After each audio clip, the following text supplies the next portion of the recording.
Nah.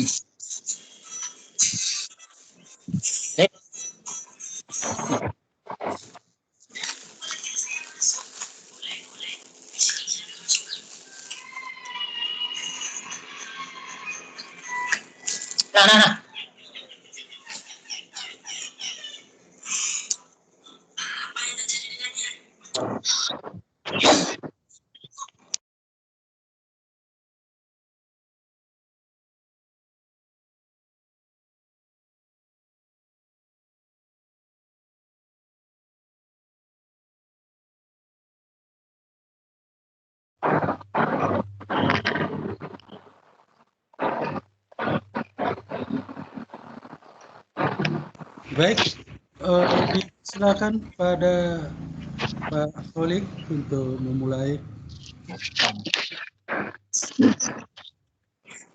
Kita mulai Pak Ustadz. Oke, kita mulai. Bismillahirrahmanirrahim. Assalamualaikum warahmatullahi wabarakatuh. Waalaikumsalam warahmatullahi wabarakatuh. Innal hamdalillah nahmaduhu wa nasta'inuhu wa nastaghfiruhu wa na'udzu billahi min sururi anfusina wa min sayyiati a'malina may yahdihillahu fala mudhillalah wa may yudlil fala hadiyalah. Asyhadu alla ilaha illallah wa asyhadu anna Muhammadan abduhu wa rasuluh. Qallallahu ta'ala ya ayyuhallazina amanu taqullaha haqqa tuqatih wa la tamutunna illa wa antum muslimun. Yang kami hormati pimpinan cabang Muhammadiyah Ekenopan Bapak Aminurlah, yang terhormat dan teristimewa Bapak Haji Lahudinur Harahap, Kepala Sekolah SMP Muhammadiyah Ekenopan Ahmad Dahlan. Dan yang terhormat kami muliakan Al-Ustadz Haji Ilyas Harahap. Dan yang terhormat Ketua Majelis Dikdasmen Ustadz Rudi Chandra Simbolon. Dan yang terhormat narasumber kita Adinda Suryanto SIKOM. Dan yang terhormat Ibunda Aisyah bila ada, dan seluruh ortom Muhammadiyah lainnya. Dan yang kami hormati seluruh jamaah kajian daring Senin malam PCM Ekenopan bagian 15. Alhamdulillah pada malam ini kita diberi Allah nikmat kesehatan dan kesempatan sehingga kita keseluruhan bisa bermuajah di majelis yang mulia ini. Saya selaku moderator Kholik Alwi Munte SE, anggota Muhammadiyah dari Kuala Selatan, akan menyampaikan susunan acara terlebih dahulu. Yang pertama, pembukaan yang saya bawakan sendiri dan sedang berlangsung. Kemudian yang kedua, pembacaan kalam ilahi yang akan dibawakan oleh Adinda Mualim Abdul Haris Ritonga. Kemudian yang ketiga, kata sambutan dari pimpinan cabang Ekenopan Bapak Aminurlah. Dan yang keempat, acara inti yaitu kajian malam dengan judul Nilai-nilai Pendidikan dalam Sejarah Penaklukan Konstantinopel oleh Muhammad Al-Fatih, yang akan disampaikan oleh narasumber kita Adinda Suryanto SIKOM selaku Sekretaris Majelis Dikdasmen Ekenopan. Yang kelima, sesi tanya jawab, dan terakhir penutup. Maka pada acara pembukaan ini saya akan buka acara ini dengan pantun yang saya kutip. Lebat daunnya pohon cemara, tempat singgah burung tempua. Salam saya membuka acara, selamat datang untuk kita semua. Matahari bersinar 12, itu lambang Muhammadiyah. Mari kita mulai kajian daring pimpinan cabang Muhammadiyah Ekenopan dengan melapaskan basmalah. Bismillahirrahmanirrahim. Selanjutnya acara yang kedua, pembacaan kalam ilahi yang akan disampaikan oleh Adinda Muallim Abdul Haris Ritonga. Pada Adinda waktu dan tempat kami persilakan dengan segala hormat.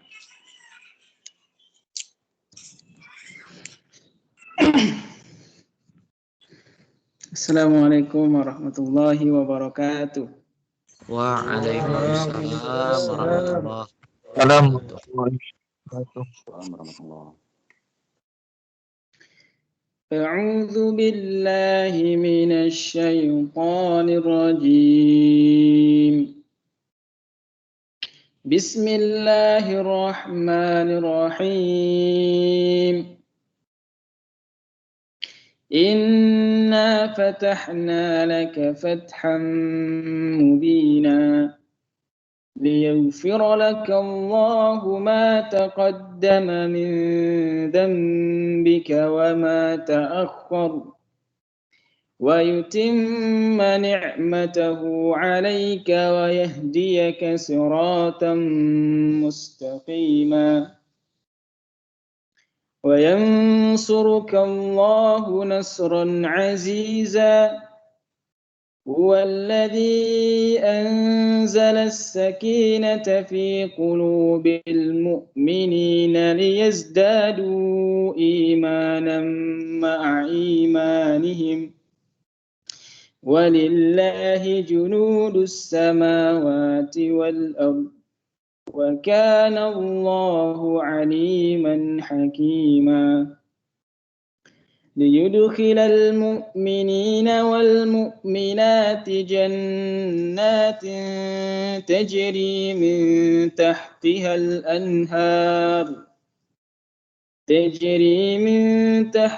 الأنهار خالدين فيها ويكفر عنهم سيئاتهم وكان ذلك عند الله فوزا عظيما ويعذب المنافقين والمنافقات والمشركين والمشركات الظانين بالله ظن السوء عليهم دائرة السوء وغضب الله عليهم ولعنهم وأعد لهم جهنم وساءت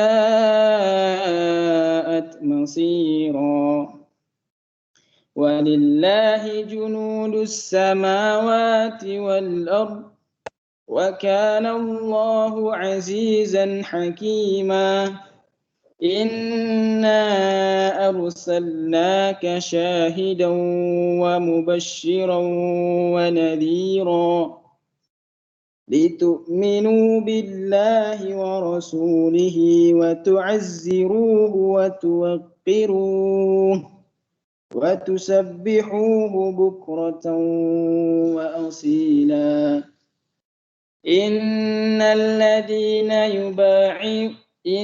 الذين يبايعونك إنما يبايعون الله يد الله فوق أيديهم فمن نكث فإنما ينكث على نفسه ومن أوفى بما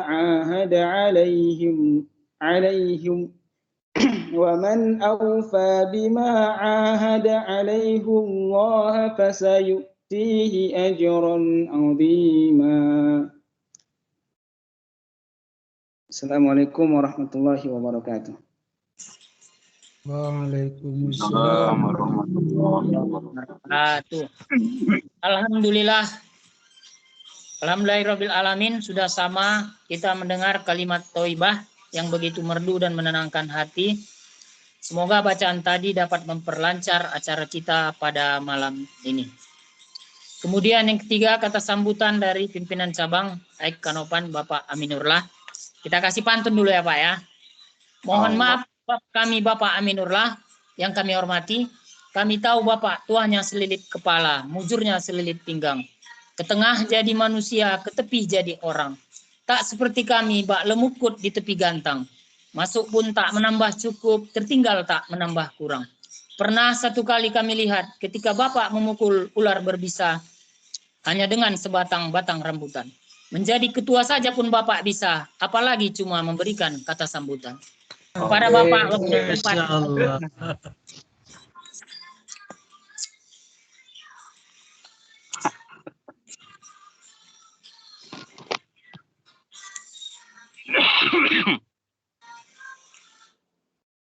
Tuh, macet ini, macet. Lancar, bagus. Assalamualaikum warahmatullahi wabarakatuh. Waalaikumsalam warahmatullahi wabarakatuh. Alhamdulillahirabbil alamin. Asyhadu an la ilaha illallah wa asyhadu anna Muhammadan abduhu wa rasuluh allazi la nabiyya ba'da.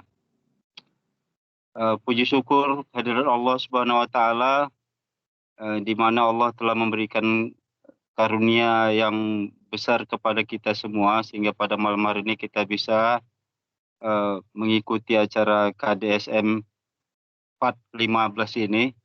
Mudah-mudahan rangkaian acara nanti dapat kita ikuti dengan hikmat dan mendapatkan hasil yang menambah wawasan kita tentang Konstantinopel, penaklukan Konstantinopel. Dan salawat bersalam atas Nabi besar Muhammad SAW beserta keluarga dan para sahabat yang telah menegakkan dinul Islam di muka bumi ini. Mari sama-sama kita mengucapkan salawat dengan ucapan Allahumma sholli ala Muhammad wa ala ali Muhammad wa ala ali washabihi ajmain. Terima kasih kami ucapkan kepada pembawa acara yang begitu bersemangat pada malam hari ini. Luar biasa pantunnya, luar biasa pembuka acaranya dengan pantun yang begitu luar biasa ya. Baru ini ada pembawa acara menyampaikan pantun yang begitu indah kita dengar. Mudah-mudahan ke depannya pantun ini menjadi sesuatu yang bisa kita lestarikan karena budaya Melayu ini ya, Pak Holik ya. Balas Pak, balas.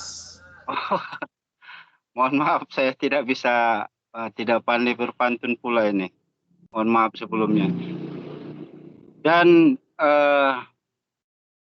sebelumnya juga kita pada malam hari ini intinya kan sebenarnya mendengarkan kajian daring Senin malam Selasa dengan waktu yang begitu singkat. Kalau banyak kali kata sambutan nanti terlalu singkat bahasan yang disampaikan narasumber. Sangat disayangkan karena tema pada malam hari ini sangat luar biasa. Bukan main-main, penaklukan Konstantinopel ini oleh seorang pemuda Muhammad Al-Fatih yang intinya menjadi pelajaran yang berharga bagi kita semua. Dan nanti tentu saya mengajak kepada kita semua untuk mendengarkan secara seksama dan mengambil sisi positifnya karena banyak pelajaran yang bisa kita ambil dari sejarah ini. Dan disampaikan oleh seorang yang masih muda, tentu semangatnya bisa menularkan kepada kita semua agar dengan kondisi zaman dahulu yang begitu sulit, ternyata Islam itu bisa luar biasa, berkembang pesat. Sekarang Islam sudah mendunia, namun banyak hal-hal yang perlu sebenarnya kita ambil ghirah dari sejarah-sejarah Islam itu supaya Islam lebih seperti yang disebutkan sebagai rahmatal lil alamin. Oleh sebab itu saya mengajak kepada kita semua KDSM pada malam hari ini, mari seksama kita mendengarkan kajian dari narasumber, mudah-mudahan bermanfaat bagi kita semua. Demikian saja mungkin sambutan yang bisa saya sampaikan. Terlebih dahulu saya mohon maaf bila ada kata-kata yang kurang tepat sana sininya. Wabillahi taufik wal hidayah. Assalamualaikum warahmatullahi wabarakatuh. Waalaikumsalam warahmatullahi wabarakatuh. Terima kasih kami ucapkan kepada Bapak Aminurlah, Ketua PCM AIK Kanopan, atas bimbingan dan arahannya. Selanjutnya acara yang keempat, kajian malam dengan judul Nilai-nilai Pendidikan dalam Sejarah Penaklukan Konstantinopel oleh Muhammad Al-Fatih yang akan disampaikan oleh narasumber kita, Adinda Suryanto, SIKOM, Sekretaris Majelis Dikdasmen Ekonopan. Kepada Adinda, waktu dan tempat kami aturkan.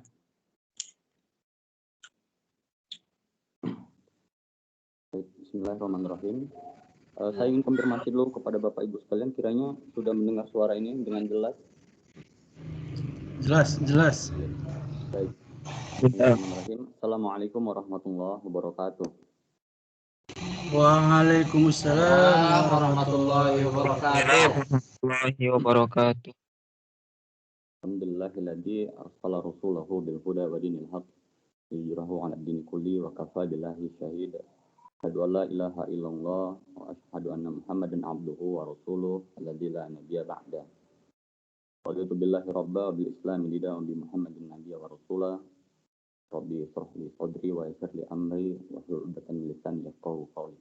Amma ba'd. Bersyukur selalu kita sampaikan kepada Allah Subhanahu wa taala. Artinya puji syukur ini bukanlah sebagai seutas kata seremonial semata yang kita lantunkan kepada Allah Subhanahu wa taala. Rasa syukur ini sebenarnya bisa meningkat hendaknya kepada kita. Ketika rasa syukur itu diingatkan oleh siapapun kepada kita, maka kita harus mengingat bahwa nikmat-nikmat Allah itu sangat banyak. Tak terhitung jumlahnya. Kalau ingin kita hitung, maka tak akan mampu sebenarnya kita untuk menghitung itu. Kesehatan, kesempatan, hingga bisa bertatap muka dengan Bapak Ibu sekalian yang sudah bisa meluangkan waktu dalam kesempatan kali ini merupakan rasa syukur yang sebenarnya harus kita sampaikan kepada Allah Subhanahu wa taala. Tak sempat bertatap muka secara langsung, tapi melalui teknologi informasi yang cukup berkembang, kita bisa melakukannya lewat kajian daring rutin di kajian pimpinan cabang Muhammadiyah Ekonopan. Hendaknya rasa syukur itu terus bersama kita tingkatkan. Mudah-mudahan Allah Subhanahu wa taala menambahkan, melimpahkan, mencukupkan, memberkahi segala rezekinya kepada kita semuanya. Amin. Kemudian salawat dan salam turun untuk Rasulullah Muhammad Sallallahu Alaihi Wasallam. Atas namanya lah kita bisa menikmati Islam sampai saat ini yang cukup gemilang pada masanya, hingga akhir ini ada dua yang beliau tinggalkan pada kita, Al-Quran dan Sunnah. Mudah-mudahan ketika kita istiqomah dalam menjalankan sunnah-sunnahnya, satu syafaat yang kita harapkan di hari akhir nanti, Rasul datang dan membawa kita, memohon Allah Subhanahu wa taala untuk membawa kita ke dalam surganya Allah Subhanahu wa taala. Mudah-mudahan kita adalah orang-orang yang beruntung nantinya. Amin. Rabbal alamin. Bapak Ibu yang saya hormati, hormat saya kepada Ketua Pimpinan Cabang Muhammadiyah Ekonopan Barat, kemudian dari unsur majelis dan tenaga pendidik kependidikan di SD Muhammadiyah 1 Ekonopan, SMP Muhammadiyah Ahmad Dahlan, dan warga persyarikatan, khususnya untuk Bang Khalid yang sudah membuka acara ini dengan cukup baik. Mudah-mudahan ini bisa lebih baik lagi ya Bang sebenarnya. Amin. Pantun-pantunnya lumayan luar biasa. Malam hari ini kita akan coba kaji tentang sejarah penaklukan Konstantinopel yang kita ketahui terjadi pada tanggal 29 Mei 1453. Ini sebenarnya terjadi pada 568 tahun yang lalu. Mungkin orang-orang nggak akan pernah mengingat lagi tentang Muhammad Al-Fatih. Kalau saya tanya-tanya tentang Muhammad Al-Fatih kepada anak-anak muda, siapa sebenarnya Muhammad Al-Fatih, hanya sedikit yang tahu. Sejarah ini merupakan sejarah yang cukup harus benar-benar dikenang, betul-betul diingat, bahwa bukan bicara lagi soal pemudanya, tapi bagaimana kegigihannya, bagaimana keyakinannya, bagaimana percaya dirinya dia, sehingga nanti kita akan bahas di syarahnya Rasulullah itu, dia buktikan kalau Rasulku itu tidak pernah bohong. Apa yang keluar dari lisannya Rasulullah itu kenyataan. Makanya semalam saya buat di status, penaklukan Konstantinopel itu bukan pada tanggal 29 Mei 1453. Itu hanya pembuktiannya saja sebenarnya. Saat kapan penaklukan Konstantinopel? Saat keluar dari lisannya Rasulullah Muhammad SAW. Ada hadis riwayatnya diriwayatkan oleh hadis riwayat Ahmad, la tuftahanal Konstantinia fal nikmal amiruha wal jalikal jaisu jalikal jais. akan ditaklukkan Konstantinopel, akan tumbuh ditaklukkan Konstantinopel, sebaik-baiknya pemimpin adalah dia, sebaik-baiknya pasukan adalah pasukannya. Sangat disayangkan memang satu tokoh Muhammad Al-Fatih ini, memang banyak, ada Salahuddin Al-Ayyubi, ada Khalid bin Walid, dan banyak lagi sebenarnya. Orang-orang yang cukup sejarah dalam masa kejayaan Islam, tapi sayang ini dihilangkan. Masuk di bioskop, ya kan. Di bioskop pada saat ini nggak akan kita temuin hal-hal seperti ini. Bahkan di YouTube, hanya sekedar kisah-kisah singkatnya saja. Tokoh-tokoh fiktif yang ada di bioskop itu hanyalah tokoh-tokoh fiktif di dunia nyata. Akhirnya mereka menghayal seperti apa mereka bisa menguasai dunia dengan segala metode yang mereka punya. Dan tokoh-tokoh fiktif itu kan ada dua mazhab ini. Ada mazhab Marvel gitu kan, ada mazhab DC. Kalau mazhabnya Marvel dia ada Avengers, Amerika, Captain America, ada Iron Man, ada Hulk. Itu yang selalu kita tonton. Kalau di DC-nya ada Superman, Wonder Woman, ada Batman dan lain sebagainya. Itulah yang terus diangkat ceritanya fiktif tapi ada di dunia nyata. Tapi itu enggak secara real hadir di kehidupan nyata. Orang-orang Amerika lah yang membuat tokoh-tokoh itu seakan-akan menjadi nyata, karena di negara Amerika sendiri itu pernah dijuluki itu the most dangerous place on earth. Jadi di satu bumi itu Amerika itu tempat yang paling berbahaya. Sampai dijuluki lah, sampai dilabelin lah Amerika itu the most dangerous place on earth. Jadi kota yang cukup berbahaya karena tingkat kriminalisasinya tinggi, gitu kan. Sampai pembunuhan, mohon maafnya pemerkosaan dan lain sebagainya itu cukup tinggi. Mereka itu membuat satu tokoh gimana caranya ya kota mereka itu aman gitu kan. Tapi apalah daya kan, itu hanyalah impian mereka. Tapi yang disayangkan kepada kita hari ini, generasi penerus ini, tokoh-tokoh seperti itu malah yang dijadikan idola. Tokoh-tokoh Islamnya itu hilang gitu kan. Tidak tahu apakah ini hilang tidak karena sering dibicarakan, atau juga bisa jadi ini hilang di mata-mata pelajaran. Kalau dulu saya di sekolah itu ada mata pelajaran sejarah kebudayaan Islam. Itu ada Kekhalifahan Utsmani, Abbasiyah, Umayyah itu masuk semua. Tapi tidak secara gamblang itu dijelaskan. Dan kita tidak akan mendengar ini dari orang tua kita juga. Mungkin ada ustadz khusus yang harus mungkin mereview, napak tilas lagi perjuangan-perjuangan sejarah, sehingga kita yakin sebenarnya kita akan sampai pada puncak kejayaan Islam lagi. Nah, dari situ kalau kita lihat apa sebenarnya motivasinya penaklukan Konstantinopel, motivasinya adalah bisyarahnya Rasulullah tadi itu. Kalau kita bicara soal bisyarah, tentu ini bisyarah itu kan sebenarnya kan adalah kabar gembira yang ditujukan oleh dari Rasul, dari Allah dan Rasulnya untuk orang-orang yang beriman tentang satu hal yang belum dilihat, ya belum tentu juga bisa dijangkau, tapi sudah bisa menyenangkan hati. Itu bisyarah sebenarnya. Jadi apa sih sebenarnya bisyarah? Kalau kita sekarang itu surga itu sebenarnya bisyarah, dijanjikan untuk orang-orang yang beriman. Kan seperti itu. Nah, bedanya mungkin bagi orang-orang baik kita hari ini adalah kita cukup meyakini dulu. Jadi kita cukup meyakini, nanti akan kita lihat. Itulah orang-orang yang beriman. Sementara mungkin kaum yang di sebelah, mereka melihat dulu baru meyakini. Kalau orang yang sebelah kita itu melihat dulu baru mereka meyakini, sedangkan orang Muslim yang beriman itu meyakini dulu baru kita lihat. Meyakini adanya hari akhir, kita akan lihat hari akhir. Meyakini adanya surga, kita akan melihat surga itu. Oke. Tapi kaum di sebelah dikasih lihat juga mereka juga belum yakin, ya kan? Seperti dibelahnya bulan, meminta untuk membelah bulan, sampai dibelah bulan juga mereka belum meyakini adanya kebesaran Allah Subhanahu Wa Taala, ya kan? Jadi bisyarah ini adalah kabar gembira dari Allah dan Rasulnya untuk orang-orang beriman tentang peristiwa di mana yang belum mampu melihat dan diketahui, tapi kita sudah bisa merasakan kegembiraannya. Dari situlah asal muasal motivasi dari Muhammad Al-Fatih ya Muhammad Al-Fatih. Tapi kita akan bahas lebih lanjut. Nanti kita akan coba kerucut apa sebenarnya nilai-nilai yang bisa kita ambil dalam perjuangan Muhammad Al-Fatih untuk menaklukkan Konstantinopel itu. Ada 54 hari penghukuman dan 825 tahun penantian. Dari diucapkannya dari lisan Rasul sampai di tangan Al-Fatih, itu butuh waktu yang cukup panjang.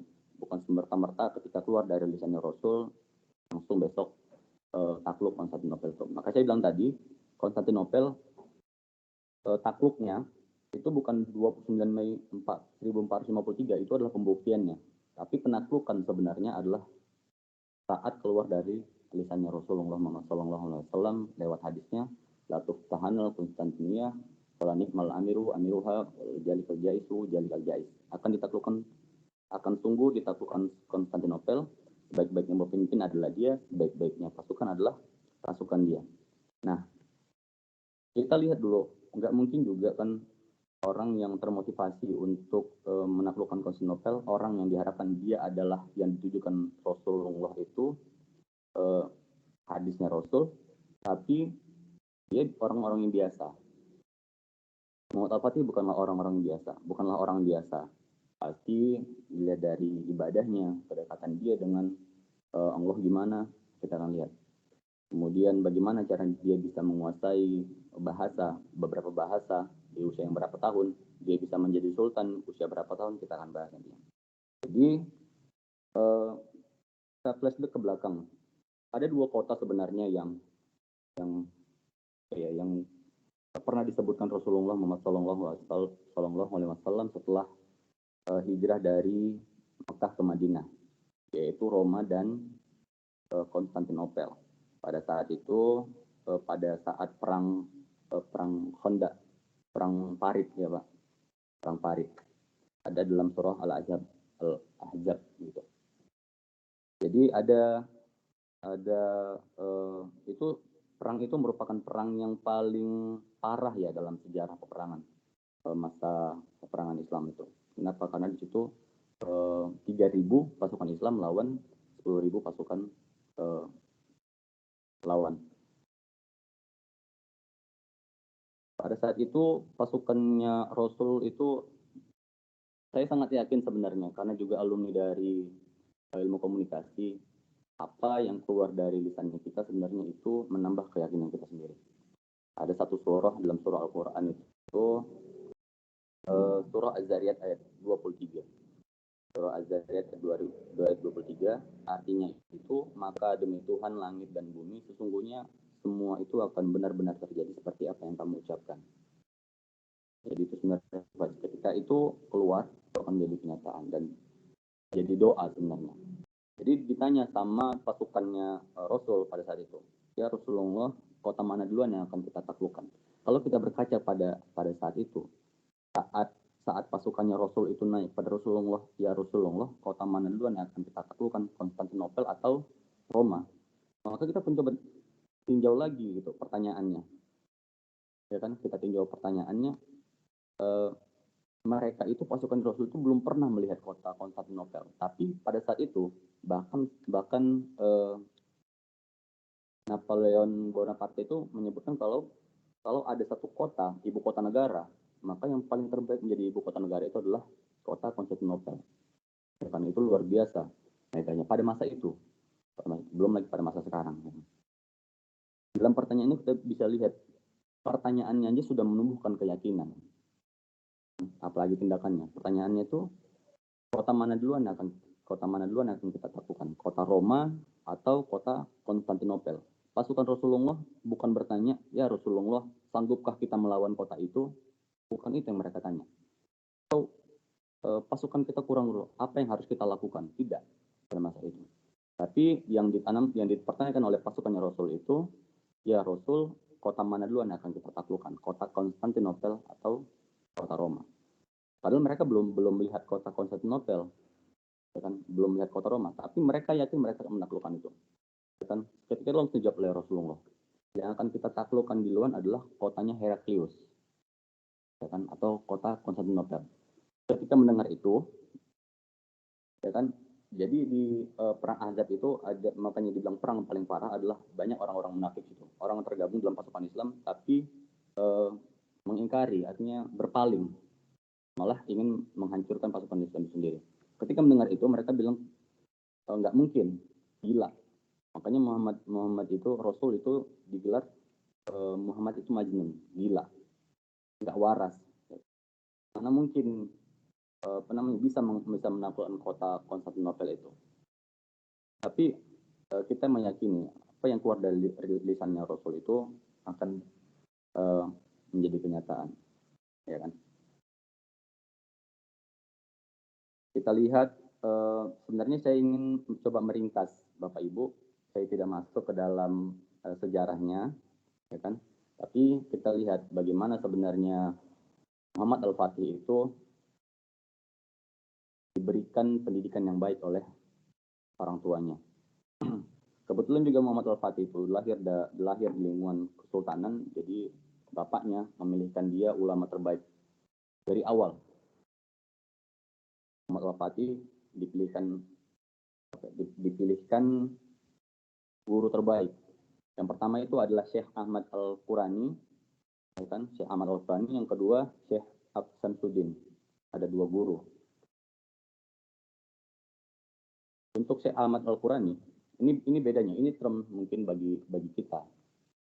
Di Indonesia, pendidikan itu hanya dilihat sebagai transfer of knowledge, hanya transfer pengetahuan aja.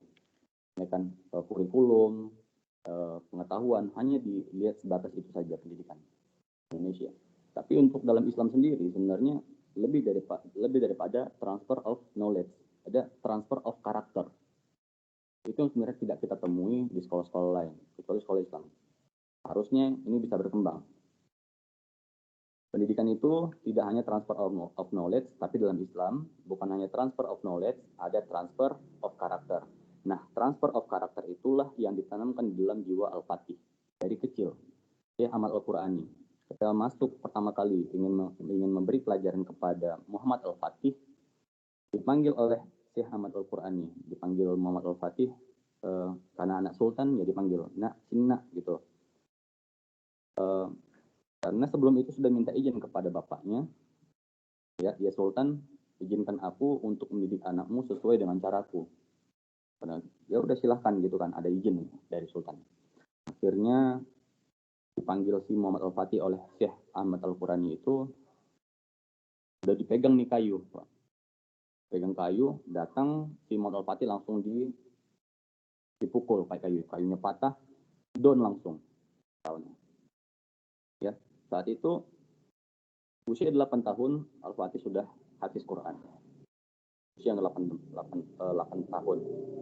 Kemudian setelah itu, berbandingan dengan itu, Syekh Samsudin itu dia menanamkan mental dan akhlak kepada Muhammad Al-Fatih. Karena Syekh Samsudin ini metode pembelajaran adalah metode bercerita. Karena menurut riset, pembelajaran paling baik itu adalah pembelajaran yang dibawa ke lebih enaknya bercerita gitu kan, ada strategi bercerita.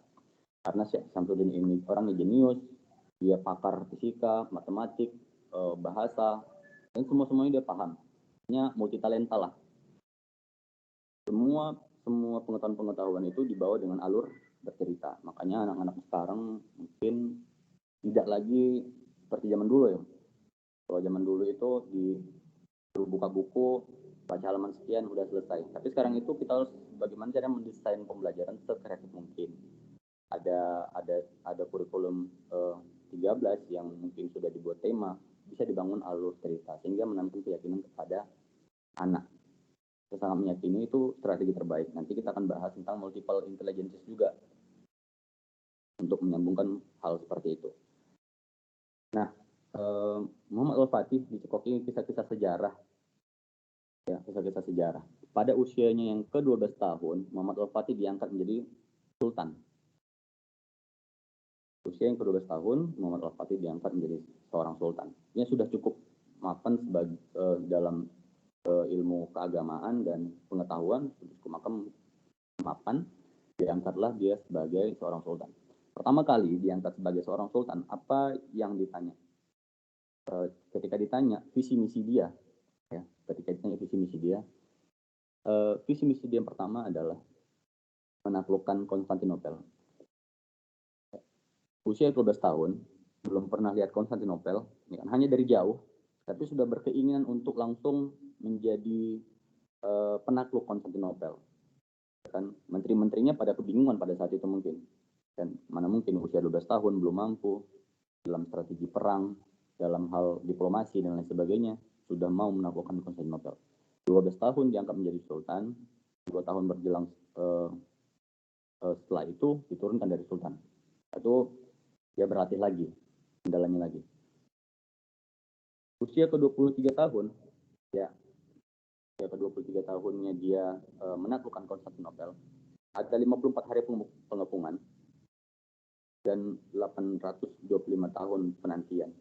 Saya ingin singkat saja bahwa Muhammad Al-Fatih kalau dikaji lebih dalam lagi tentang sejarahnya sebenarnya nggak tuntas bisa dibahas malam ini. Bagaimana dia membangun 2 benteng setelah dari Anadolu Hisar ke Rumeli Hisar, sehingga 2 benteng itu memutus pemasukan untuk bisa melumpuhkan kota Konstantinopel itu. Kemudian juga bagaimana caranya untuk siasat perang, cukup sangat panjang. Tapi saya ingin garis bawahi dan mengambil kesimpulan dari cerita ini. 54 hari pengepungan Muhammad Al-Fatih, kemudian 825 tahun penantian, dan pada tahun 2021 ini 1453, kemarin itu saya sempat salah sebenarnya, hilaf waktu menyampaikan di ruang SMP Ahmad Dahlan, saya sebutkan 1423 Ustaz ya. Saya hilaf, sebenarnya 1453. Hilaf. Saya grogi sebenarnya pada saat itu. Jadi 1453. Pada saat ini 2021 568 tahun. Apa sebenarnya yang kita ingin tahu, nilai-nilai apa sebenarnya yang bisa kita dapat dari situ? Yang pertama adalah kalau Muhammad Al-Fatih bukanlah orang biasa. Bukan orang biasa. Ketika kita meyakini bahwa kita adalah orang yang ditujukan oleh Rasulullah itu adalah orang yang, kalau kita pasti senang ya. Kalau misalnya saja Muhammad Al-Fatih itu belum menaklukkan Konstantinopel, mungkin itu bisa berlanjut kepada kita. Kita berharap kita adalah orangnya. Tapi kan bukan orang-orang biasa saja yang akan menaklukkan Konstantinopel itu. Adalah orang-orang biasa yang dekat dengan Allah, gitu kan. Yang kalau kita ketahui ternyata si Muhammad Al-Fatih ini setelah baliknya dia tidak pernah meninggalkan sholat sunnah rawatib dan tahajud. Luar biasa sekali. Ini sebenarnya yang harus menjadi motivasi bagi kita. Bapak Ibu sekalian yang saya hormati, ada beberapa nilai yang ingin saya sampaikan dalam kesempatan kali ini. Yang pertama adalah menanamkan nilai kepercayaan diri, membahas tentang pendidikan. Apa bedanya pendidikan kita dengan pendidikan sebelumnya? Pendidikan sebelumnya itu, Syekh Aqsamsuddin itu memberikan materi-materi pengetahuan kepada Al-Fatih berupa bisyarahnya Rasulullah, menanamkan kepercayaan diri bahwa Muhammad Al-Fatih lah orang yang dimaksud oleh hadisnya Rasul itu, bahwa dialah yang akan menaklukkan Konstantinopel. Makanya tidak heran pada usia 12 tahun itu visi misi pertamanya adalah menaklukkan Konstantinopel. Nah, pendidikan pada masa sekarang itu ini hilang. Kenapa? Pendidikan pada zaman sekarang itu mulailah cerita-cerita dongeng. Cerita-cerita dongeng pada yang sekarang itu ada seorang pemuda yang nyuri selendang, kemudian selendangnya punya bidadari, kemudian karena dicuri selendangnya itu bidadarinya tidak bisa naik ke kayangan, akhirnya pemuda itu menikah dengan bidadari tersebut. Itu cerita rakyat. Kemudian cerita tentang anak yang makan ikan gitu kan. Kemudian terjadilah sebuah danau gitu kan, cerita rakyatnya. Kemudian si kancil yang licik dan sebagainya. Nah, kita tidak lagi mendengar sejarah-sejarah tentang pasukan-pasukan yang luar biasa pada perang Islam itu di sejarah-sejarah khususnya di ruang-ruang kelas, tidak menanamkan keyakinan itu lagi. Kan Kita sering mendengar sekarang itu ya sekolah ya cuma sekolah aja gitu kan. Bahkan gurunya sendiri melabel anaknya itu nakal, anaknya itu bodoh, anaknya itu pembangkang. Gitu. Bagaimana kita akan menghadirkan sebuah pendidikan yang baik, tapi kita sendiri nggak percaya dengan kemampuan si anak itu. Ya kan, Aksamsuddin itu meletakkan keyakinan kepercayaan kepada si Muhammad Al-Fatih bahwa dia yang akan melakukan Konstantinopel, yakin gitu. Dia kuasain semuanya. Dia kuasai 8 bahasa umur 16 tahun, dia bisa jadi sultan di usia 12 tahun. Tapi kan itu tidak dapat begitu saja, ya kan? Nah, sangat disayangkan sebenarnya pendidikan di Indonesia seperti itu. Kalau kita meyakini bahwa ini satu pos mungkin yang bisa kita bahas nantinya. Kalau kita meyakini bahwa Allah itu maha adil, maka tidak ada satu anak pun yang bodoh. Ya, kalau kita meyakini bahwa Allah itu adil, maka tidak ada satu anak pun yang bodoh, tidak ada satu anak pun yang nakal, yang membangkang, yang membuat mereka seperti itu adalah kita. Malas mereka belajar karena kita juga tidak tahu bagaimana treatment yang bagus, formula yang bagus, gimana caranya supaya anak itu mau mendengarkan kita, mau belajar bersama kita. Yang mau diikuti gaya belajarnya kita atau gayanya belajar si anak. Karena anak punya kecerdasan yang banyak. Disebutkan dalam sebuah buku Munif Fatih itu ada 9 kecerdasan anak. Namanya multiple intelligences. Kan sangat disayangkan ketika kita ingin menanamkan kepercayaan diri, ya kan. Makanya agak-agak heran loh.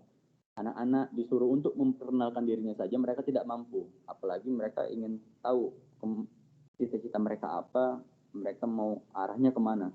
Kenapa? Karena sudah didonkan mentalnya itu, nggak kena ke kawan-kawan mereka yang suka bully, malah dapat dari guru-gurunya. Mungkin harapan saya ini bisa terhindar di pendidikan-pendidikan, khususnya di pendidikan Muhammadiyah. Kalau kita meyakini bahwa setiap anak itu pintar, setiap anak itu juara, maka setiap anak itu berprestasi. Ya kan? Setiap anak berprestasi. Tidaklah serta-merta ketika mungkin ada siswa 50 orang, tapi yang berprestasi 10 orang, ini sebenarnya adalah sebuah kegagalan sekolah. Ya kan? Karena 40-nya itu mau dikemanakan. Ya. Kalau kita bisa merangkum, maka tugas kita lah untuk membuat desain sekreatif mungkin, ya kan? Membuat kategori prestasi itu sebanyak-banyaknya sehingga 40 anak yang tidak termasuk dalam kategori yang jago matematik lah gitu kan, jago olahraga dan lain sebagainya, hanya itu saja. Didesainlah sebuah prestasi yang baru sehingga 50 orang anak dari satu sekolah itu semuanya dinobatkan sebagai anak-anak berprestasi. Itu sebenarnya untuk menanamkan sikap kepercayaan diri bagi si anak. Harapannya bisa datang dari seorang tenaga pendidik untuk menanamkan rasa sikap percaya dirinya juga. Kemudian yang kedua, menanamkan sikap komitmen. Menanamkan sikap komitmen. Dari kisah Al-Fatih, ya, dari kisah Al-Fatih ini, 54 hari pengepungan di Konstantinopel itu, di benteng Konstantinopel, bukan hal yang mudah bagi dia. Ya, walaupun dibuat sebuah meriam yang bisa menembus tembok itu dengan mudah, dan tidak mudah gitu. Ada strategi yang lain, tapi komitmennya pada saat itu adalah ketika dia datang di situ, maka tidak ada kesempatannya untuk mundur. Ya, pilihannya adalah mati syahid. Kalau lebih baik dia mati syahid daripada dia mundur dalam peperangan itu sendiri. Adalah komitmen, menanamkan sikap komitmen konsisten pada anak dan dijelaskan mungkin lebih lanjut agar pendidikan itu bukan the best input, tapi the best process, ya kan? Bukan the best input, tapi the best process. Nah, kalau prosesnya bagus, outputnya juga pasti bagus. Nah, prosesnya itu sebenarnya tidak ada yang mudah. Komitmen, konsisten tentang pasien anak, kecerdasan anak itu untuk melatihnya, itulah akan menghasilkan output yang baik. Ya, kita harus menguatkan. Yang kedua adalah menguatkan komitmen kepada anak. Yang ketiga, melatih kepemimpinan pada si anak. Dan bahwa di dalam jiwa setiap anak didik itu ada sebenarnya satu nilai kepemimpinan dari pemimpin. Dan jika kalau itu dikembangkan, maka kita akan lihat seorang anak yang luar biasa hasil dari manajemen kita untuk menjadikan dia sebagai seorang pemimpin. Dengan cara seperti apa? Bukan lagi dengan untuk menceritakan kancil gitu ya, kancil yang cerdik, yang mencuri timun dan lain sebagainya. Ada pemuda yang mencuri selendang. Akhirnya terkesanlah itu hal-hal yang positif yang ditangkap si anak. Tapi yang harus dikisahkan adalah diangkat sedikit kisah-kisah seminggu sekali bisa jadi ya kan, untuk menceritakan Salahuddin Al-Ayyubi, ya kan, kemudian Khalid bin Walid, sahabat-sahabat Rasul yang lainnya, agar mereka ingat bahwa Islam pernah ada pada masanya, pernah jaya pada masanya, dan sebenarnya ada satu kota lagi yang harus kita taklukkan, yaitu kota Roma, ya kan, sesuai dengan apa yang disebutkan oleh Rasulullah. Kapan kita nggak tahu, karena takluknya Konstantinopel itu penantiannya 825 tahun. Bisa jadi tidak di keturunan kita, tidak di usia kita. Bisa jadi di 10 tahun, 10 keturunan kita, atau mungkin lebih daripada itu. Tapi kita yakin sekali bahwa Islam akan kembali pada masanya. Tapi ketika kita tidak yakin sebagai seorang pendidik, ya, akan dibawa kemana pendidikan ini, modelnya seperti apa, ya kita akan berputar pada posisi itu aja. Tidak ada pembaharuan. Ya. Kemudian ada banyak sebenarnya yang bisa kita ambil pelajaran dari Muhammad Al-Fatih, tapi yang ingin saya kuatkan lebih beberapa nilai-nilai tadi. Kepercayaan diri itu untuk melatih mental, kemudian untuk meningkatkan kualitas ibadah dia, si anak, kemudian kepemimpinan, kemudian toleransi dan komitmen, dan kemudian toleransi. Pada saat Muhammad Al-Fatih menaklukkan Konstantinopel itu, masuk dalam gerbangnya Konstantinopel itu, dia turun dari, dalam ceritanya dia turun dari kudanya, dia ambil segenggam pasir, ya kan, dia ambil segenggam pasir, dia letakkan di atas kepalanya, dia bilang kalau sebenarnya aku tidak ada apa-apanya, ya kan, semua ini terjadi atas izin Allah Subhanahu wa Ta'ala. Dan kita harus kembalikan kepada yang di situ. Masuk ke Konstantinopel, dia hanya ingin buktikan kepada semua orang-orang yang pernah melabel Rasul itu adalah majnun, orang yang gila, orang yang nggak waras, ya kan, dan nggak benar gitu. Dia hanya pengen buktikan kalau Rasulku itu nggak pernah bohong. Apa yang keluar dari lisannya Rasulku itu akan menjadi kenyataan. Dia buktikan dengan cara seperti itu. Masuk dia ke dalam Konstantinopel, dia masuk ke dalam masjid megah. Pada saat itu gereja. Ya, pada saat itu gereja. Namanya Hagia Sophia. Mudah-mudahan kita dimudahkan kesehatan, rezeki kita bisa masuk ke dalam Masjid Hagia Sophia, insya Allah, dimudahkan rezeki kita semua. Masuk ke dalam situ, dia melihat banyak anak-anak dan warga Konstantinopel yang saat ini dikenal sebagai kota Istanbul. Pada saat itu Konstantinopel, banyak warga-warga di situ, ya kan. Nilai toleransi adalah dia memberikan kesempatan kepada seluruh warga di Konstantinopel untuk bebas memeluk agama sesuai kepercayaan dan keyakinan masing-masing, ya kan. Asal gereja ini dijadikan sebagai salah satu dakwah juga. Walaupun sempat Hagia Sophia itu pada masanya Al-Fatih menjadi masjid, kemudian berubah pada masanya Atatürk, kemudian diubah lagi fungsinya menjadi masjid oleh Presiden Erdogan pada saat ini. Mudah-mudahan itu bisa tetap menjadi masjid sampai hari akhir nanti, mudah-mudahan. Bapak Ibu yang saya hormati dan saya banggakan, singkat mungkin, karena saya tidak mungkin menjelaskan sejarah Al-Fatih itu dari awal sampai akhir, mungkin prosesnya cukup panjang. Tapi yang ingin saya tekankan adalah beberapa poin tadi tentang kepercayaan diri yang harus ditanamkan kepada seluruh siswa, khususnya lagi ini diamanahkan untuk membidangi dua sekolah, SD Muhammadiyah 1 Ekonopan dan SMP Muhammadiyah Ahmad Dahlan. Bagi saya, setiap anak adalah bintang, setiap anak itu berprestasi. Tinggal bagaimana caranya kita untuk menanamkan knowledge yang bagus bagi ya. Nggak hanya sekedar knowledge, tapi juga transfer karakter. Mudah-mudahan ini lebih lanjutnya kita bisa diskusi, Bapak Ibu sekalian, tentang pendidikan yang bisa kita ambil dari Muhammad Al-Fatih untuk kita kembangkan dalam dunia pendidikan, khususnya di dua sekolah ini. Saya kira itu saja mungkin yang bisa saya sampaikan. Lebih kurang saya mohon maaf. Terima kasih banyak untuk waktu dan kesempatannya. Billahi fi sabilil haq. Assalamualaikum warahmatullahi wabarakatuh. Waalaikumsalam warahmatullahi wabarakatuh.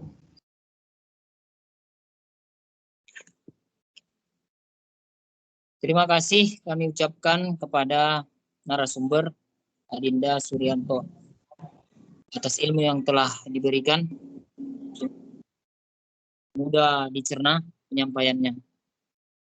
Selanjutnya sesi tanya jawab kepada audiens yang mau bertanya, kami persilakan dengan segala hormat.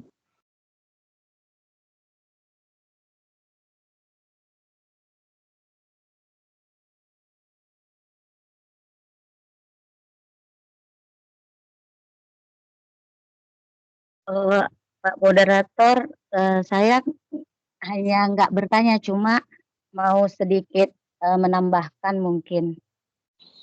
Assalamualaikum warahmatullahi wabarakatuh. Waalaikumsalam. Waalaikumsalam warahmatullahi wabarakatuh. Ingin menambahkan sedikit sedikit aja gitu. Saya tertarik membaca atau melihat kisah Al-Fatih ketika adik kita Suryanto datang ke SMP Muhammadiyah Ahmad Dahlan dan bercerita tentang Muhammad Al-Fatih waktu itu, tentang acara ketemu anak terakhir, anak kelas 9, dan dihadiri Bapak Camat ya Toh ya. Nah, Ya, di situ saya melihat sedikit karena tertarik gitu.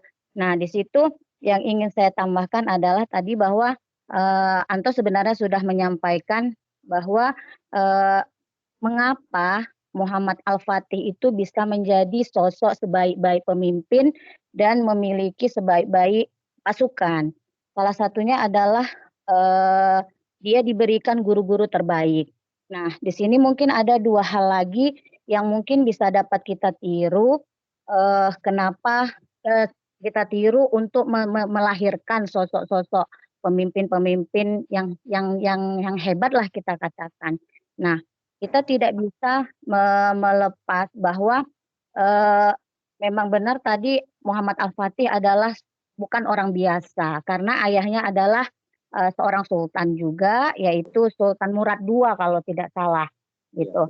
Nah, apa yang dilakukan oleh ayahandanya selain dia memberikan guru terbaik kepada Al-Fatih, bahwasanya Sultan Murad ini dia selalu menerapkan bersahabat dengan anak gitu loh, bersahabat dengan anak. Salah satu contohnya dia mempunyai rutinitas, ayahandanya ini mempunyai rutinitas selalu mengajak sholat subuh berjamaah Al-Fatih. Kemudian setelah sholat subuh dilaksanakan, dia selalu mengajak Al-Fatih ini berjalan-jalan menikmati suasana pagi sambil menggenggam tangan anaknya. Nah, di situ si ayahanda ingin menunjukkan rasa kasih sayang, kemudian di situ juga dia ingin menciptakan kedekatan kepada anaknya.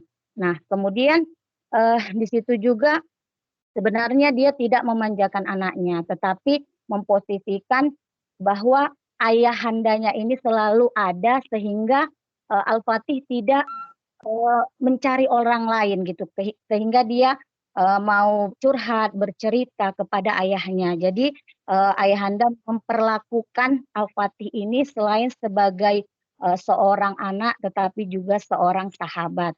Itu yang kedua setelah tadi memberikan guru terbaik. Nah, selanjutnya hal yang dilakukan oleh Sultan Murad II ini adalah selalu memotivasi dengan ucapan-ucapan yang baik, begitu. Selalu memotivasi atau memberikan ucapan-ucapan yang baik.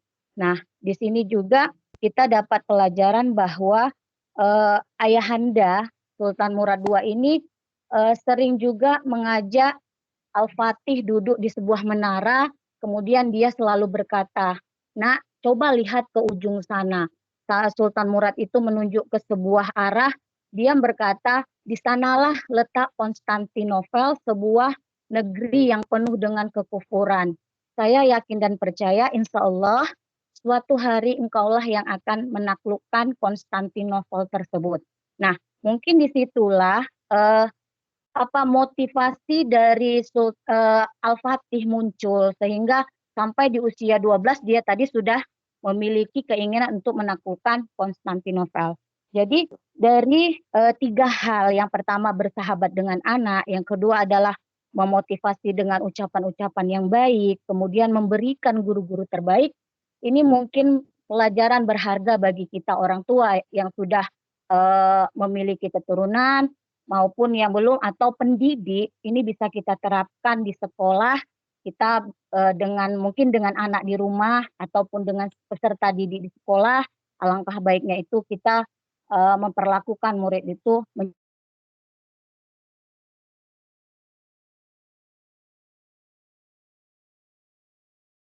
menjadi sahabat kita. Dari saya, lebih dan kurang mohon maaf. Assalamualaikum. Waalaikumsalam warahmatullahi wabarakatuh. Ya, betul sebenarnya yang disampaikan oleh Mem Elida. Kalau kita bahas dari apa yang dilakukan oleh orang tuanya, sebenarnya banyak sekali, Bu. Sebenarnya nggak terlepas dari peran orang tua sebenarnya untuk mendidik si Muhammad Al-Fatih ini. Dan yang poin ketiga tadi saya ingin menambahi sebenarnya, Bu.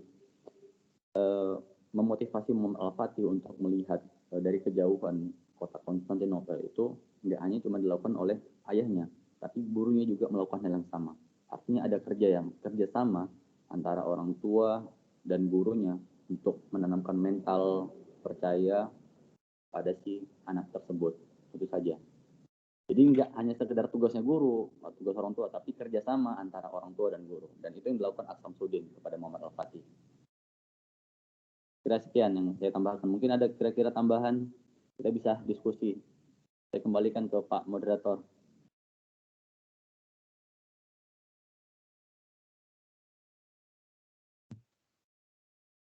Terima kasih kami ucapkan kepada Ibu. Ibu apa tadi? Oh, Bapak. Bu Elida. Elida, Pak. Oh, Bu Elida. Terima kasih ya, Bu. Nanti Ya, anak Pak. saya akan di Muhammad. Siap, Pak, siap. Selanjutnya Dari Dr. Ivan Mangantau ada. kami persilahkan. Bapak Ibu yang mau bertanya, persilahkan. Dulu belum ini, udah mantap penjelasannya. Oh. Dari Dr. Ivan kira-kira itu ada yang mau ditambahin itu Pak Oleg, karena beliau sebenarnya yang cukup mengenalkan saya dengan Al-Fatih. Nah, kan selintingan awal dari beliau itu yang akhirnya saya saya sebenarnya nggak pernah terdengar Muhammad Al-Fatih, tapi karena beliau Bang Rifan ini yang terus menerus buat selintingan Al-Fatih itu saya cari tahu. Mungkin bisa tambahin Bang Rifan tentang Muhammad Al-Fatih di sesi kali ini. Sesi berikutnya kita nggak bahas mau Al-Fatih lagi soalnya kan.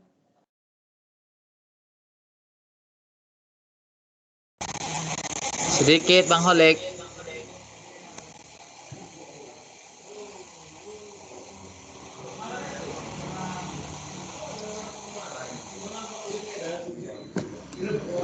Bang Holek. Ustaz, lanjut. Oke. Jadi alhamdulillah terima kasih diberikan kesempatan. Jadi alhamdulillah terima kasih, pemateri sangat jelas memaparkan kajian kita pada malam hari ini, ditambahi juga dari Mem Elida. Jadi memang sangat benar yang disampaikan narasumber dan Bu Elida. Saya hanya ingin sedikit menambahi sebuah hadis, ya kan? Kullu mauludin yuladu alal fitrah.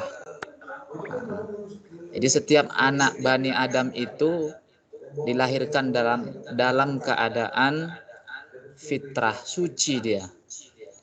Jadi maka orang tuanya lah yang membentuk si anak tersebut, apakah dia penyembah api, penyembah Allah, taat kepada Allah, ataupun kufur.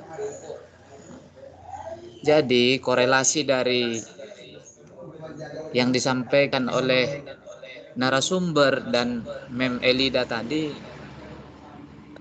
kalau kita tarik garis lurus ataupun benang merah kepada pendidikan, memang di sini sangat dibutuhkan antara kolaborasi ataupun saling mendukung antara pendidikan di rumah ataupun dari orang tua dan pendidikan di sekolah itu sendiri.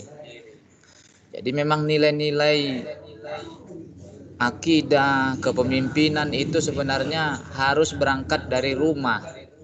Kemudian baru nanti setelah bapak, ibu dari rumah mengenali potensi anak, lalu bisa memilihkan sekolah yang memang betul-betul guru yang bisa merealisasikan karakter anak sesuai dengan potensi yang telah dia temukan di rumah tersebut. Jadi tidak ujuk-ujuk kita memilihkan sekolah, ada kesini aja, tanpa kita belum mengenal karakter si anak tersebut.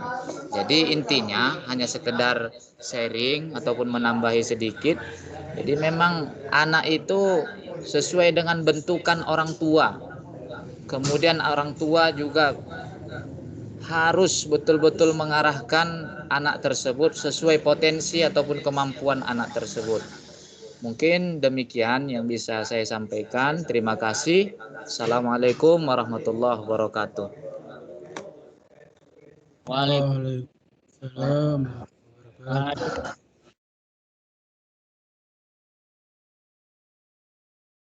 Ada lagi bapak-bapak yang ingin menambahkan? Dipersilakan. Dr. Ivan, bersilahkan. Ya, baik. Assalamualaikum warahmatullahi wabarakatuh. Waalaikumsalam. Waalaikumsalam warahmatullahi wabarakatuh. Barusan ya kena pujian dari Suryanto. Masya Allah. Iya. Jadi mungkin kalau kita bicara tentang Al-Fatih, jadi tadi sebenarnya agak kurang jelas juga selama kajian mendengar materinya, tapi saya teringat ada satu hal yang jarang dibahas ketika kita membicarakan sejarah penaklukan Konstantinopel oleh Al-Fatih.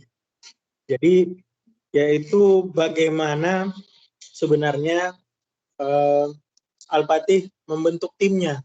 Jadi ada proses ataupun ada pembelajaran untuk pembentukan tim, prajurit-prajurit yang beliau bawa untuk mencatat sejarah dan sekaligus mewujudkan risalah yang telah disampaikan oleh Rasulullah SAW. Jadi kalau kita bahas yang pertama, Al-Fatih itu membentuk timnya secara jelas. Jadi tidak ada prajuritnya itu yang abu-abu, putih-putih, hitam-hitam, di mana dia menyeleksinya melalui ibadahnya, gitu ya. Siapa yang sholatnya penuh, siapa yang sholat malamnya penuh, siapa yang puasanya penuh, seperti itu. Jadi tidak ada yang hitam-hitam, yang putih dan yang putih.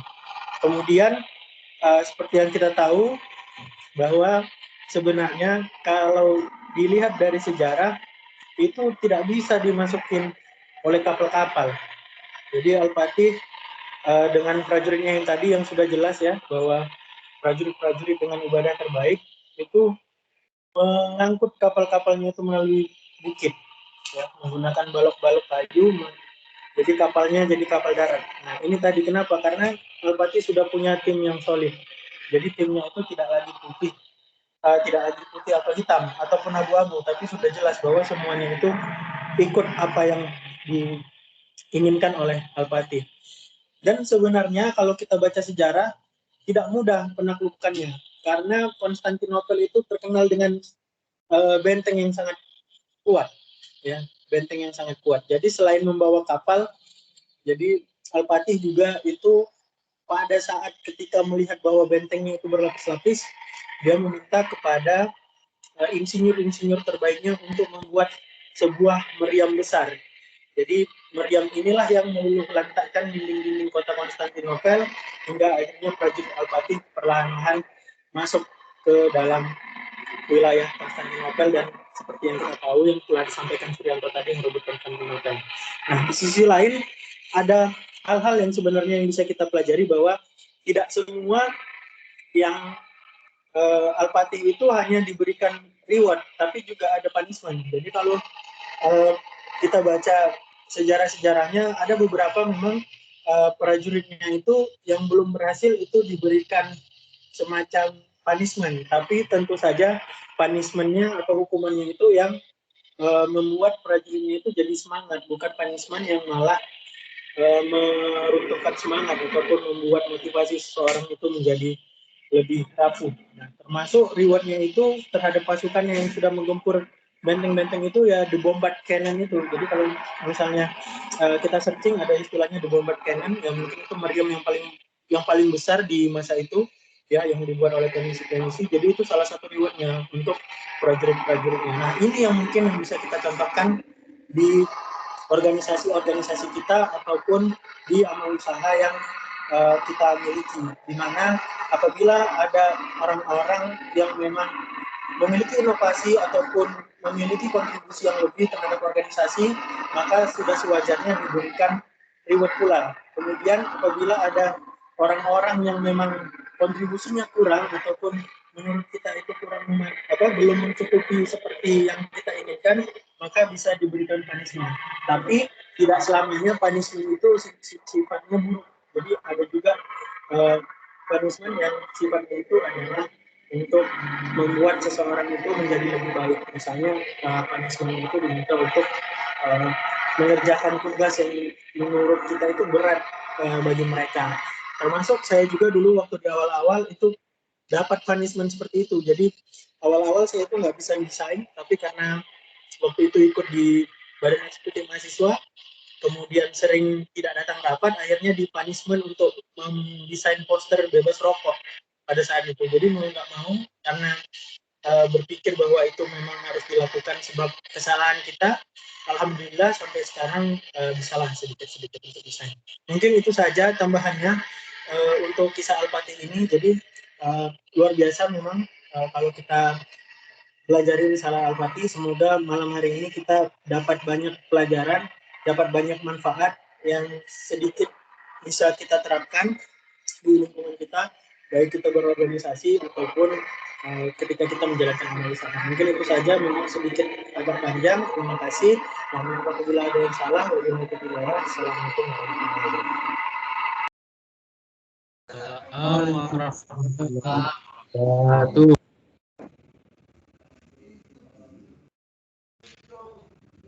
Sedikit moderator,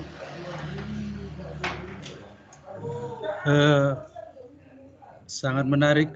Izin moderator. Ya, terima kasih. Jadi menjadi tertantang kita ya dengan penyampaian-penyampaian yang tadi.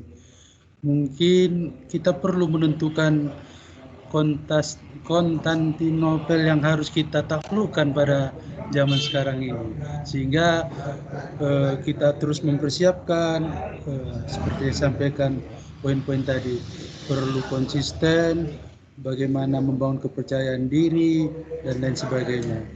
Nah, jadi mungkin apa yang kita tunjuk sekarang yang harus kita taklukkan sebagai motivasi bagi kita, atau juga mungkin kalau di bidang pendidikan memberi motivasi kepada anak-anak kita, apa yang mau kita taklukkan. Jadi mungkin itu perlu juga ada Konstantinopel baru yang harus kita berikan motivasi kepada anak-anak kita, apa yang harus kita lakukan. Dan seperti yang sampaikan oleh mem tadi atau dokter tadi, ya mana kita tunjukkan kepada anak-anak kita bagaimana kita membangun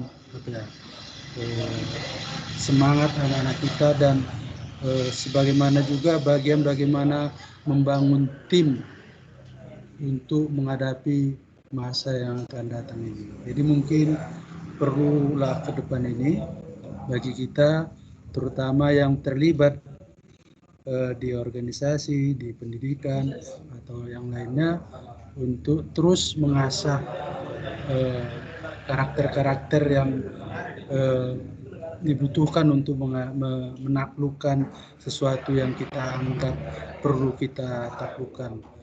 Sebagaimana disampaikan tadi, singgung ya, satu lagi yang belum ditaklukkan ya sebenarnya, Roma ya kalau nggak salah.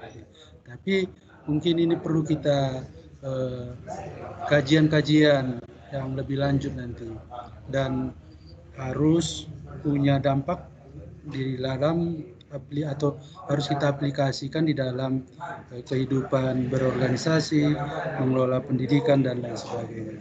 Mungkin itu sekedar tambahan. Terima kasih. Assalamualaikum. Waalaikumsalam. Warahmatullahi wabarakatuh.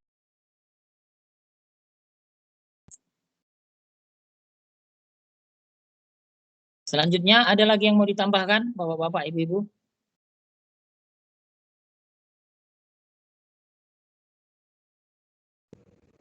Ini mungkin ditutup dengan pantun juga ini. Sekali-sekali perlu kita sandingkan dengan Pak Ilham Silain ini namanya, Pak Kholik. Sama-sama dari Kuala Selatan. Baik, acara yang terakhir penutup, saya selaku moderator mengucapkan terima kasih kepada Bapak Aminurlah, pada Ustadz Ilyas, pada Pak Kepsek, Pak Dinur, narasumber, Prianto, Ustadz Rudi, Pak Ipan, dan seluruh yang hadir pada malam ini. Rasa bangga saya bisa mengaji bersama tokoh-tokoh pemuda intelektual yang ada di Labura, bahkan berpengaruh di Kabupaten Labuan Batu Utara. Saya kan di pemerintahan bisa saya lihat sosok Ustadz Rudi, Pak Haji, Pak Dinur, bisa dikatakan termasuk tokoh berpengaruh di Kabupaten Labuan Batu Utara di bidang pendidikan. Semoga suatu saat kita bisa menaklukkan, bukan Konstantinopel yang kita taklukkan, tapi Labura. Moga-moga lah, entah siapalah, Pak Haji, entah Pak Rudi, jadi bupati lah di Labura. Kena engkol kita ya. Ini kenyataan ini.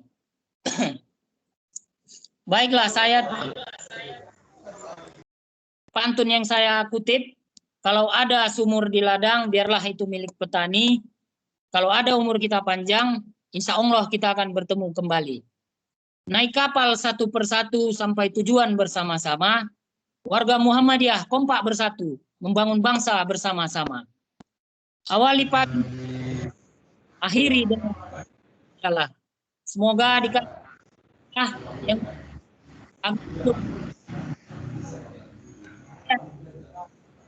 mendapatkan hamdalah.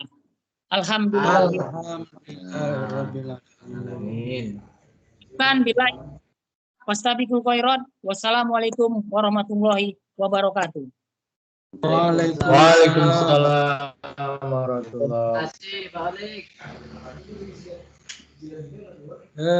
Untuk kita semua, mungkin ada masukan untuk kajian kita Senin depan, boleh dikabari ke kita, sehingga nanti kajian ini kita sangat berharap bisa konsisten kita setiap Senin malam kajian ini kita lakukan, dan mudah-mudahan ini akan melahirkan pemikiran-pemikiran yang untuk membangunnya.